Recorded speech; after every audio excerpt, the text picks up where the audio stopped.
Hi friend, David here from Learn Christmas Lighting, and in this video I'm going to show you how to wire Pixel Pigtails into a Pixel controller.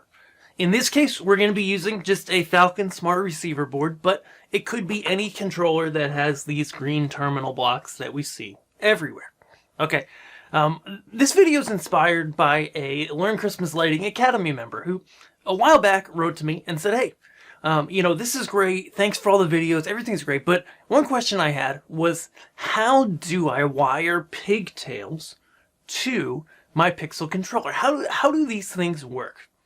So you may notice when you get Pigtails from a Pixel vendor, you're going to get a cable that's basically cut off and has some short bits of wire showing. Okay. Now, of course, with anything in this hobby, there's some opinions here, and I will share the way I do things. Other people do things differently. So I've got here a receiver box with 4 pigtails. First thing I'm going to do is make sure, first of all, these ones are X-Connect, which means the locking ring is on the female, the pigtail side that goes into the controller. So make sure the locking rings are inserted, and you've inserted it through the cable gland properly, or if it's a cable guard box, through the holes in the bottom, and then you're good to go. Next, I'm just going to pull this through all the way down to my label. I'm going to pull all 4 of these so that I have as much wire to work with inside of the controller as possible. Okay? Once I do that, it's time to go ahead and strip my wires. Now, I did this here for another example, but you'll just go ahead, grab your trusty wire strippers. These are the Automagic ones from Irwin Vice Grip. Strip off a little bit of wire. And if you're new to this and you're not quite sure how much to strip off, the guide here is to take one of these green terminal blocks, pull it out, they are removable, okay, and test it. So just insert a wire in there, see if it goes in all the way and touches the back. If it touches the back, you're good. But you also don't want to have any copper showing out of the terminal block when it's inserted. You want all of the wire that's exposed to be inside the terminal block. If it's hanging out and you've got multiple wires hanging out a little bit, strands can touch each other, and that's just bad news, right? So these are pretty good. This one's just a hair short, so I think I'm going to make these ones a little bit longer before I connect it. But let's go ahead and start connecting up our controller. So super quick, I'm just going to increase the length of these. With these wire strippers, I always try to do all 3 wires at once. Sometimes it works, sometimes it doesn't. It depends a lot on the type of wire you're using, how plasticky the insulation is. The more plasticky, the more it gets kind of stuck. And the thing is, if you strip a little bit extra, of extra wire, that was being fussy, and you need to cut off a little bit later, that's perfectly fine. Totally doable. There we go. I've got my wire here now, stripped up and ready to go. If it comes off clean on the stripper and you don't have to twist the wires, they're going to be a little bit smaller, a little bit easier to insert into the terminal block. Now, as I mentioned, I generally like to pull my terminal blocks off the controller, but keep your controller handy.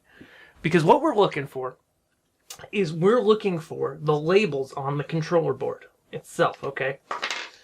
For the Falcons here, this has a 4-way terminal block. Some have 3, some have 4.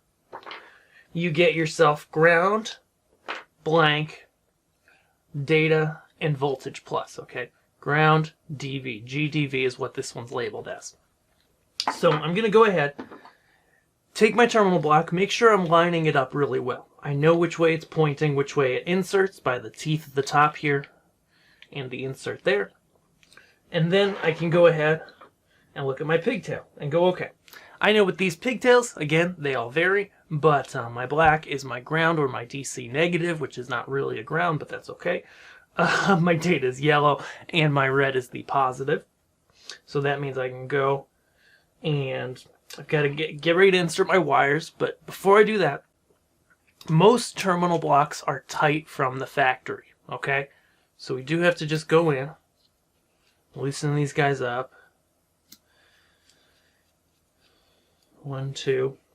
Now I can skip this, the third/second one, the one that's not used, because I'm not going to use it. Then I'm going to insert my wires. Sometimes if you have a steady hand, you can insert all of them at once. But I would rather have them inserted well and not falling halfway out, and do them one at a time and have it be a little bit slower. Okay? These terminal block points, by the way, so ground, skip, data, terminal blocks.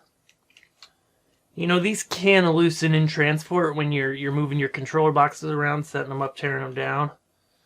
And so, at the start of the season, you really do want to just look at them real quick, go over each one and tighten them. It's a good safety precaution just to make sure we've got a really solid connection between all our terminal blocks. As you can see, this one has a piece of wire that keeps trying to bend back, and if there's wire bending back out of the terminal block, that's just going to create problems later. So we wire this guy up.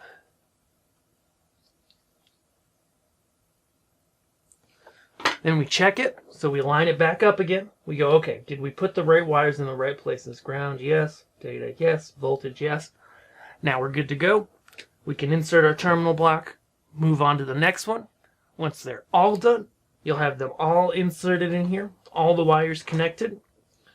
And then you can go ahead and you're totally able to go and pull them through.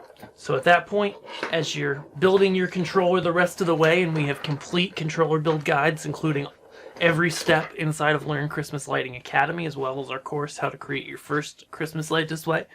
Pull those guys through, get everything nice and tight, mounted in there as you wish, tighten down those cable glands, and you're ready to rock and roll. If you liked this video, be sure to hit a big like for us, and if you want to see more, subscribe. Then, if you're brand new to Christmas lighting, head over to learnchristmaslighting.com. Go ahead, grab my free guide, the 3 things you need to know before you buy any Christmas lighting equipment. We'll see you guys in our next video. Thanks.